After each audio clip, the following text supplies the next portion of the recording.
Radio Anthropocène, à l'écoute du changement global. Bonjour à tous et bonjour à toutes, bienvenue sur les ondes de Radio Anthropocène. Aujourd'hui, mercredi 9 octobre 2024, nous émettons en direct et en public depuis l'ancien collège Truffaut dans le 1er arrondissement de Lyon pour 4 heures d'émission consacrée à la question textile. On parlera donc chiffon, fripe, mode, tissu, coupe, fringues et motifs jusqu'à 19h. Un sujet moins frivole qu'il n'y paraît, puisque je vous le rappelle, l'industrie de la mode est responsable de 10% des émissions mondiales de CO2 et de 20% de la pollution d'eau potable. Cette émission s'inscrit dans la programmation de la Semaine Climat, organisée par la mairie du 1er arrondissement de la ville de Lyon, qui propose justement un focus sur les enjeux écologiques et sociaux de la mode et du textile. Et donc j'ai le plaisir d'ouvrir ce plateau radio avec ma première invitée, Emmanuelle Durand, qui a publié cette année un ouvrage petit par son format mais important par son contenu qui lève le voile sur la vie des fripes.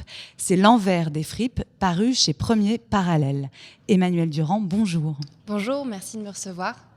Emmanuelle Durand, vous êtes anthropologue, rattachée à l'EHESS, l'école des hautes études en sciences sociales, et au LEST, le laboratoire d'économie et de sociologie du travail au sein de l'université Aix-Marseille. Votre ouvrage s'appelle L'envers des fripes. Pour commencer, peut-être une petite définition. Quand on dit fripe, de quoi on parle ? Parce que vous expliquez dans votre livre que cette catégorie est peut-être plus plurielle que ce que l'on croit. C'est ça exactement, c'était un peu le point de départ de cette réflexion ethnographique et de cette enquête, de se dire qu'en fait on est sur un sujet, comme vous le disiez, en fait beaucoup moins frivole qu'il n'y paraît et surtout beaucoup moins simple qu'on peut le penser. Et cette question aussi d'apparence simple, de quoi on parle quand on évoque la notion de fripe, en fait, la réponse est complexe et on voit que c'est des filières, et j'insiste sur la pluralité un peu de ce mot-là, qui, ces dernières années, se diversifient, se multiplient et se complexifient. Donc fripe, c'est quoi ? C'est du vêtement usagé, c'est du vêtement à jeter. Alors on a en partie, effectivement, historiquement, on est sur du vêtement usagé, déjà porté, qu'on a donné ou abandonné et qui reprend, qui revit un nouveau cycle de vie et de profitabilité. Mais on voit ces dernières années que apparaît dans les circuits de la fripe de plus en plus de vêtements neufs, encore étiquetés, qui finalement n'ont jamais été portés. Et ces vêtements, c'est ce qu'on appelle le surplus, en fait. C'est ça. Les vêtements neufs, il y a un peu deux types. On a à la fois des surplus, donc des vêtements des vêtements surnuméraires en fait, qui ont été produits en excès par l'industrie textile, et puis des produits défectueux qui, lors des opérations de production, puisqu'il faut produire beaucoup, ça produit en fait un ensemble de vêtements défectueux, de vêtements qui sont abîmés parce que c'est pas la bonne fermeture, c'est pas la bonne taille, ils sont mal calibrés, et donc ils peuvent pas être vendus sur les marchés, disons, classiques.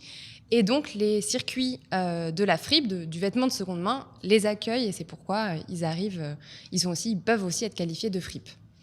D'ailleurs, vous avez parlé d'histoire et vous faites une histoire et vous dites une histoire de ces filières, une histoire aussi du vêtement usagé, et vous expliquez que le vêtement usagé n'a pas toujours été fripe, que c'est quelque chose d'assez récent à l'échelle de l'histoire de l'habillement, parce qu'on s'habille quand même depuis un certain nombre d'années. Avant le 19e siècle, je crois, la fripe n'existe pas. Oui, ce qui est très intéressant en fait, quand on s'intéresse à ce sujet qui peut paraître comme un sujet un peu nouveau parce qu'on a tendance à le lire au prisme de la crise économique, de la crise écologique aussi.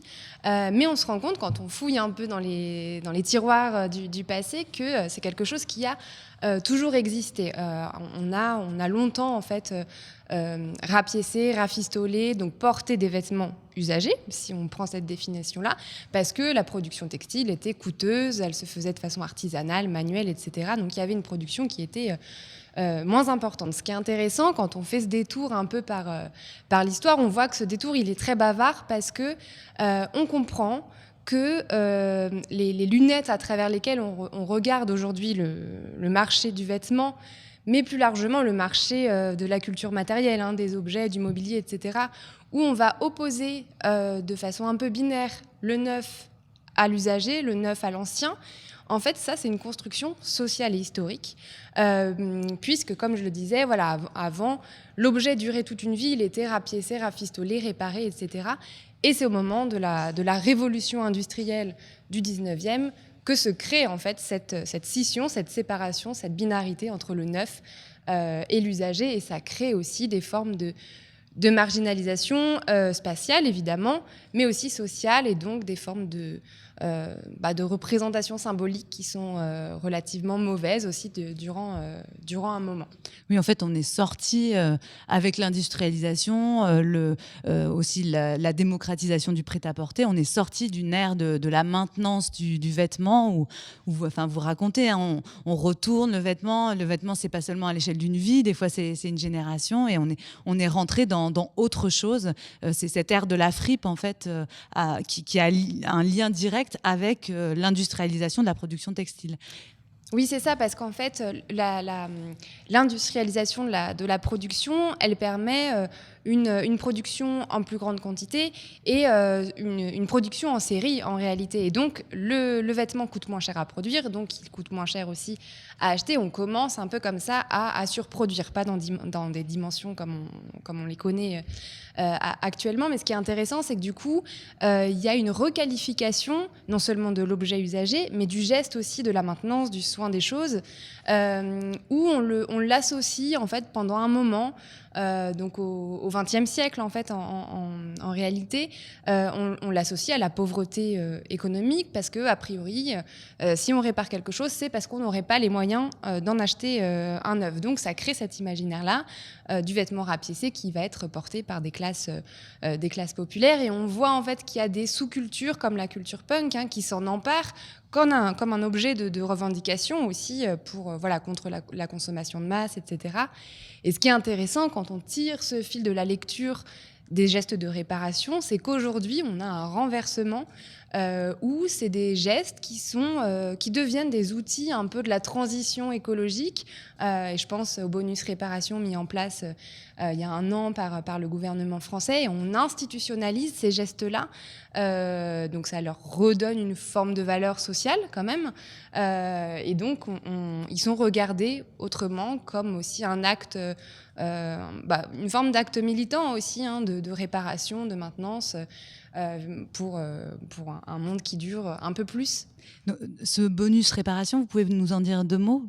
Oui, alors l'idée du gouvernement, en fait, ça a été de mettre en place ce qui existait déjà pour les vélos, pour l'électroménager, c'est-à-dire qu'il y a une aide octroyée. Alors, il y a un ensemble de partenaires économiques, donc des couturiers, des cordonniers, donc dans le domaine textile, qui sont labellisés par l'organisme Refashion, qui s'occupe en fait de la transition écologique du milieu textile en France.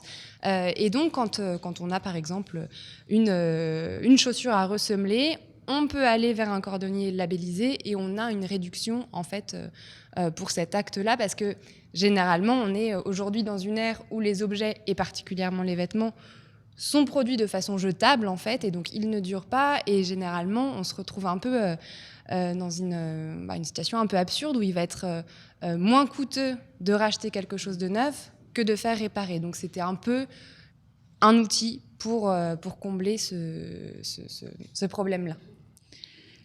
Cette question de la fripe, c'est pas une question de niche, hein, qui concernerait que les 3-4 bobos du quartier que nous sommes en quête d'une pièce vintage. C'est même pas non plus strictement une question sociale ou caritative, où la fripe concernerait seulement les personnes paupérisées qui ont besoin de se vêtir à moindre coût. Vous le dites dans le livre, enfin vous dites les chiffres, les Français jettent 700 000 tonnes de vêtements chaque année. À l'échelle européenne, c'est 4 millions de tonnes de déchets textiles par an. Et sur ces déchets, il y en a seulement 20% qui seraient recyclés. Donc ça, c'est des chiffres récents. Je crois qu'ils datent de 2023. en face, il y a 15 000 tonnes par an de textiles d'occasion qui sont importés pour être recommercialisés. En fait, s'intéresser aux fripes, c'est nécessairement s'intéresser au monde. Et d'ailleurs, votre livre, c'est le récit d'un voyage. En vous engageant dans cette enquête, vous avez parcouru le monde. Est-ce que vous pouvez nous dire où vous êtes allé et quelles ont été les étapes en fait de ce voyage ? Oui, quand on commence effectivement à se plonger dans cette réalité un peu matérielle, en la regardant depuis le point de vue de ce qui reste en fait de la partie résiduelle du monde matériel, effectivement, on se retrouve face à des chiffres énormes qui obligent en fait à penser ce sujet, à le complexifier, et qui racontent en creux aussi la manière, les relations qu'on entretient avec les objets qu'on délaisse, ceux qu'on récupère, et qu'est-ce que ça dit de nous, de notre époque, de nos manières de vivre. Et ce qui est intéressant, en tout cas du point de vue de l'anthropologie, c'est de voir en fait que ces relations avec la part résiduelle du monde matériel en fait changent, évoluent évidemment à travers le temps. Et là, on l'a vu avec ces gestes de réparation, mais évidemment aussi à travers l'espace. Et donc moi, l'enquête ethnographique, elle part de Beyrouth au Liban, ce qui peut sembler en fait un peu contre-intuitif quand on fait un travail ethnographique sur ce sujet-là, parce qu'on est sur un tout petit pays qui, à l'échelle de cette économie globalisée, représente assez peu. Pourquoi je suis partie du Liban ? En fait, c'est l'effet inverse. J'avais déjà enquêté. J'étais installée au Liban. Je travaillais sur des questions de commerce à bas coût là-bas, et la question de la fripe, du vêtement usagé s'est imposée parce que par un constat un peu paradoxal, au moment où j'y étais en 2017-2018, il y avait une multiplication en fait des échoppes de vêtements de seconde main, et en même temps des représentations sociales extrêmement négatives. Et donc je suis partie de ce paradoxe un peu pour essayer de comprendre un peu plus la chose, et l'intérêt aussi, il me semble, de partir d'un petit pays comme ça qui peut paraître anecdotique. Il est double à mon sens, c'est qu'à la fois quand on pense ces questions de déchets textiles, ça permet d'ouvrir une nouvelle fenêtre et de pas regarder les choses seulement à travers le prisme africain, qui est quand même très mobilisé, qui est évidemment important, ou le prisme sud-américain, mais voilà, de voir que c'est une question en fait qui irrigue toute la planète, et des pays aussi parfois auxquels on ne penserait pas. Et puis, de l'autre point de vue, ça permet aussi de raconter d'autres histoires, d'autres récits sur le Liban, sur la région moyen-orientale, où quand même c'est des commerces qui se développent beaucoup et qui développent aussi un rapport assez particulier avec ces matérialités-là, qui en font quelque chose d'autre, qui l'adaptent, etc. Donc, le Liban, Beyrouth, avec l'échoppe de Bassem, où vous passez du temps. L'étape d'après, c'est Tripoli, puis Bruxelles, Dubaï. Vous pouvez développer ? Oui, alors en fait, j'ai fonctionné par une enquête assez classique en ethnographie, c'est-à-dire de passer, de s'immerger en fait auprès des commerçants, en l'occurrence. Donc d'abord en partant de certains quartiers de Beyrouth, et puis au fil des mois, au fil des années, au fil de la confiance acquise, parce la confiance est au cœur à la fois de la relation ethnographique de travail, mais aussi de la relation commerciale du travail de la fripe. Ils ont accepté de me donner les contacts des grossistes auprès desquels ils achetaient leurs marchandises, ce qui m'a conduite donc à Tripoli, la deuxième ville du Liban, qui se trouve au nord, à la frontière syrienne. Et ça a un véritable sens. Pourquoi les grossistes sont installés là-bas ? C'est parce qu'au Liban, on est vraiment sur une économie du vêtement usagé qui est fortement mobilisée par les personnes qui viennent de Syrie, qui sont arrivées notamment après le début du conflit en 2011, parce que c'était un moyen, dans un contexte libanais très, très contraignant pour les Syriens en termes de droit du travail, etc., d'avoir un petit revenu. Et en fait, ce qui est intéressant, c'est que Tripoli joue un rôle de plaque tournante, en fait, pour aussi envoyer certains vêtements en Syrie, avec le contexte aussi de fermeture des frontières, etc., qui a pu y avoir. Et de Tripoli, ça m'amène à Bruxelles, donc ce qui peut paraître un peu peut-être étonnant, mais là aussi, en fait, c'est des histoires de diaspora, parce que j'arrive en fait chez un grossiste à Bruxelles qui est aussi d'origine alépine. Et pourquoi j'insiste sur ce réseau un peu syrien, c'est parce que quand on achète une balle de fripe, donc une balle de fripe, c'est un gros sac plastique qui pèse environ 50 kilos, où des vêtements sont compressés et puis c'est ficelé avec du Serflex et ça lui donne, voilà, pour vous donner une image, un peu comme un rôti. Et en fait, il y a ce ballot, il est dans du plastique qui n'est pas transparent. Enfin, on ne voit pas ce qu'il y a à l'intérieur. Et donc, il faut avoir une extrême confiance envers le grossiste auquel on achète la marchandise, parce que les sommes sont, même si dans le domaine commercial, elles sont assez dérisoires, c'est quand même conséquent pour des populations aux petits revenus. Et donc, voilà, c'est d'où cette histoire de confiance. Et on retrouve un peu cette économie syrienne de Beyrouth à Bruxelles, en passant par Tripoli. Une confiance, mais tout de même, vous dites qu'il y a 40% des vêtements qui sont dans ces balles qui sont impropres à la commercialisation. Oui.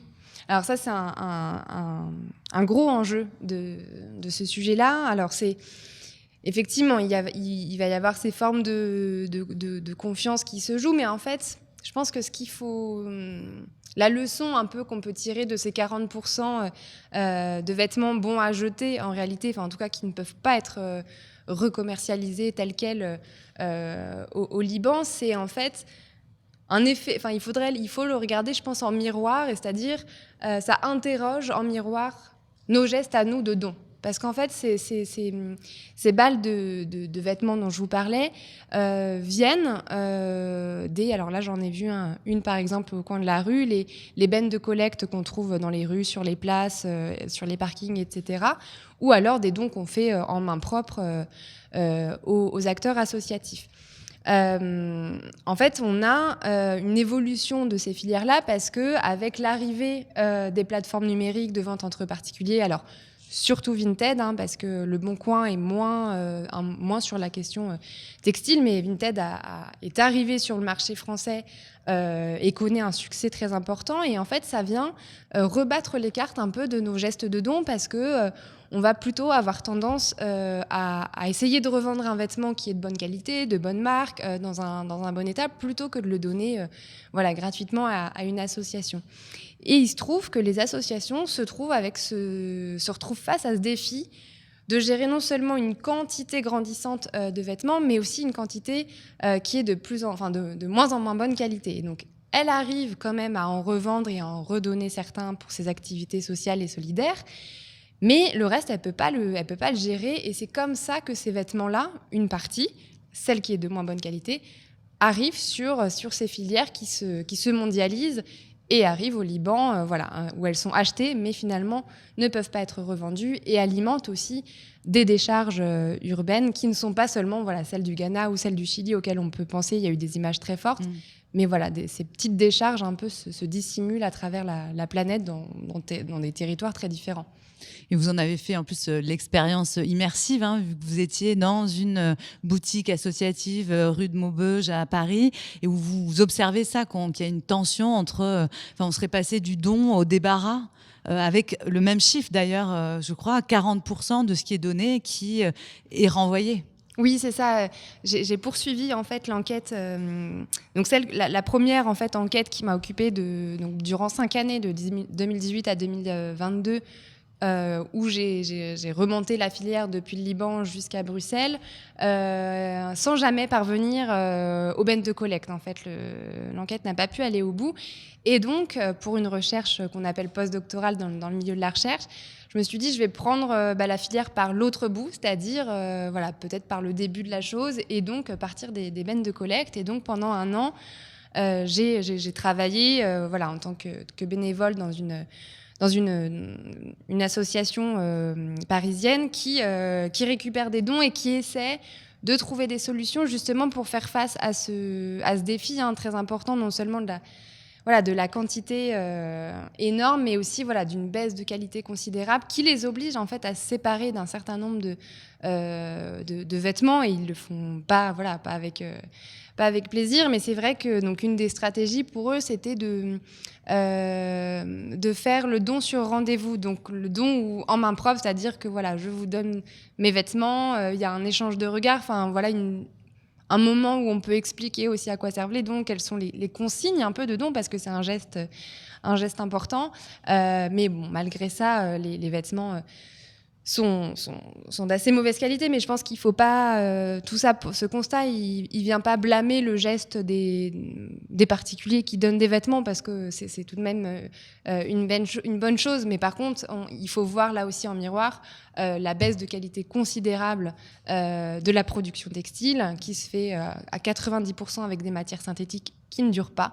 Et donc, c'est comme ça qu'on se retrouve avec ces filières de fripe qui déguisent en fait des formes de déchets. En fait, on est c'est une expression que vous utilisez à plusieurs reprises dans l'ouvrage, on est un peu dans le mythe du recyclage, là, avec cet encensement de la seconde main aujourd'hui. D'ailleurs, aujourd'hui, en France, en tout cas, la seconde main, elle a vraiment le vent en poupe, elle est très valorisée, elle serait à la fois écologique et hype. Mais vous dites aussi que ça n'a pas toujours été le cas, hein, vous en parlez sur l'évolution des représentations, comment c'était très lié à la pauvreté, mais aujourd'hui, voilà, ça revient. Qu'est-ce que vous pensez, vous, de cette image alternative de la seconde main ? Parce que vous grattez un peu ce vernis écologique alternatif qui est apposé sur cette économie. Oui, alors en tout cas, je suis partie aussi un peu d'un champ lexical, parce que c'est très important, et intéressant, surtout quand on fait un peu comme ça, quand on dresse un champ lexical de ces activités, parce qu'on est parti du mot fripe au tout début pour se demander mais de quoi il s'agit. Et en fait, par exemple, en termes juridiques, c'est pas du tout quelque chose qui est défini, et c'est ce qui permet en fait de mettre un peu tout ce qu'on veut dedans.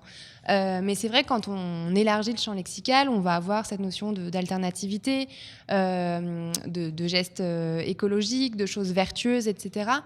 Et j'ai voulu, voilà, comme je le disais, complexifier le sujet et voir un peu ce qui se cachait derrière ces mots-là. Et je pense que ces mots-là, en tout cas, ils ont pour effet, pour reprendre un peu l'expression de Karl Marx, de fétichiser la marchandise, c'est-à-dire de dissimuler un peu les rapports de pouvoir, les relations hiérarchiques qui se jouent au sein de cette filière, et qui appose un vernis tout vert et un peu uniforme. Mais bon, généralement, quand on pose un vernis uniforme, voilà, ça vient cacher quelque chose. Donc moi, j'avais envie un peu de regarder.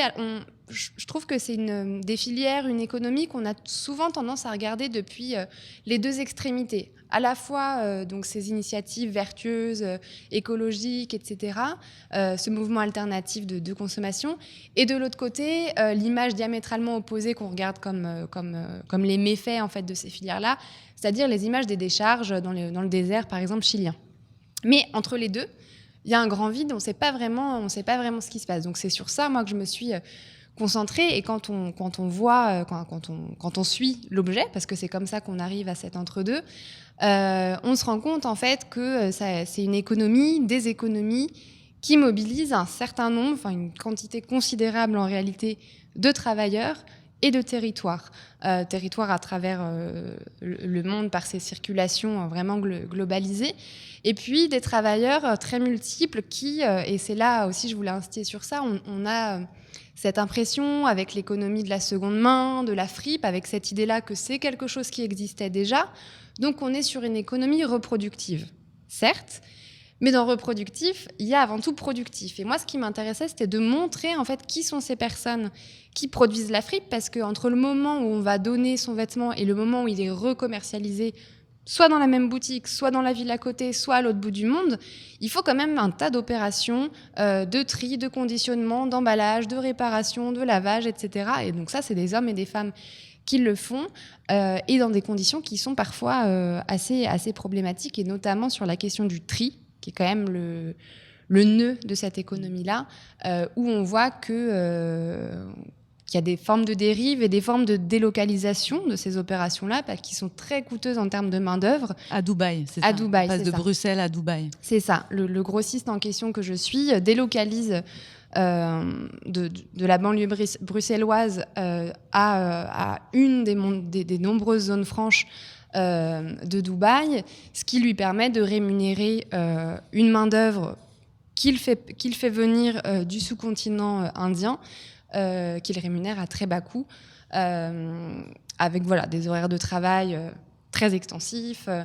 Et donc, il me semblait en tout cas important de mettre la lumière sur ces phénomènes-là qui sont assez peu connus. Mais encore une fois, ce que je disais, j'ai commencé par là parce que c'est très important à mon sens, d'insister sur le fait que l'économie de la fripe, elle est faite de plein de filières. Je parlais au début de cette diversification des acteurs parce qu'on va avoir les associatifs, on va avoir les plateformes numériques, on va avoir les boutiques indépendantes, on va avoir des marchés éphémères.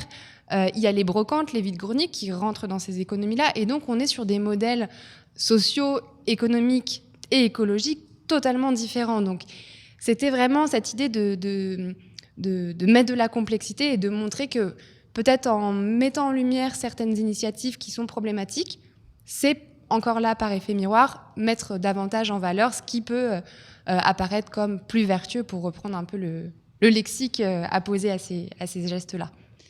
La forme même de votre ouvrage, donc c'est un récit de voyage à la première personne, c'est très incarné. Donc vous êtes, vous impliquez dans ce récit. On a votre regard, vous décrivez, vous décryptez, et ce récit il est peuplé de personnages. On en a évoqué certains. Il y a donc Bassem à Beyrouth, Fadi à Tripoli, Issam à Bruxelles puis à Dubaï, Babette et ses sacs rue de Maubeuge, Mona et son compte Instagram. Donc on a cette écriture qui est personnifiée, sensible. Donc au-delà de l'attrait certain qu'a cette écriture pour la lecture, c'était important pour vous d'avoir ce peuple de la fripe, en fait, de donner à voir ce peuple pour comprendre cette géopolitique, cette géographie des vêtements usagés? Oui, pour moi, c'était essentiel, et c'est la démarche même de l'anthropologie, où on vient en fait faire l'enquête avec les personnes qui nous aident à avancer, parce que, comme je le disais, là, dans ce cas-là, c'est un travail qui a pris 5 ans à se dérouler, et donc du coup, ça mobilise aussi beaucoup de temps chez les commerçants, chez les grossistes, qu'on va voir pendant qu'ils travaillent. Alors parfois, on leur file un coup de main comme on peut, mais voilà, on est quand même une présence, et donc, de fait, des relations se nouent, et c'est comme ça qu'on arrive à comprendre, en tout cas à saisir un peu plus cette complexité-là. Et donc, effectivement, passer par le récit de ces différents acteurs me paraissait essentiel. Et puis, sur l'écriture un peu à la première personne, c'était aussi quelque chose. C'est pour ça que je me suis dirigée aussi vers cette maison d'édition-là, qui raconte en fait autrement les sciences sociales. Dans une forme une écriture de récit qui moi m'attirait tout particulièrement. Et ce qui m'intéressait aussi, c'est des choses que j'avais pu lire justement dans cette collection, c'était de raconter aussi l'enquête ethnographique, parce que c'est quelque chose un peu comme la fabrique de la fripe. On ne sait pas trop en fait comment sont fabriquées les sciences sociales. Ça apparaît comme ça, comme un peu magique. Il y a des réflexions, des études qui sont faites, mais comment ça se déroule l'enquête, j'avais aussi envie de montrer ça. Peut-être juste pour finir, alors il nous reste 2 petites minutes, mais c'est une question qui est importante dans votre ouvrage, c'est le lien entre fast fashion et seconde main, où vous dites que donc vous explorez ces liens et vous expliquez que, contrairement à des idées reçues, la seconde main n'est pas si étrangère que ça à la fast fashion, et bien au contraire, en fait, il y a des entremêlements. Est-ce qu'on pourrait finir sur cet éclairage-là? Oui, en fait, comme je le disais au début, donc il y a de plus en plus de vêtements neufs qui arrivent sur les circuits de fripe. Et en fait, on peut voir dans ce cadre-là que le fait que les marchés de la seconde main accueillent ces vêtements défectueux, surnuméraires et abîmés par la production, ouvre la possibilité à l'industrie textile, en tout cas, lui permet de ne pas s'occuper de ces déchets. parce qu'elle peut pas, c'est des surstocks, elle peut pas commercialiser, et donc elle s'en débarrasse d'une certaine manière, en l'échange aussi de défiscalisation, mais là on n'a pas le temps de rentrer dans ce sujet-là.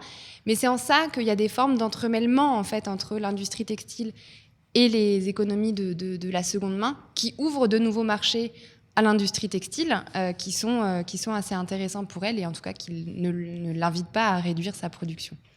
Merci beaucoup Emmanuelle Durand. Je rappelle donc le titre de votre ouvrage qui nous amène à regarder, j'aime bien cette expression, la part résiduelle du monde matériel et aussi les gens et les lieux qui portent cette part. Ça s'appelle L'envers des fripes, c'est chez Premier Parallèle et c'est à trouver dans toutes les bonnes librairies et notamment dans la librairie partenaire de l'événement, Ouvrir l'œil, rue des Capucins, juste à côté. Merci beaucoup. Merci à vous. Radio Anthropocène. À l'écoute du changement global.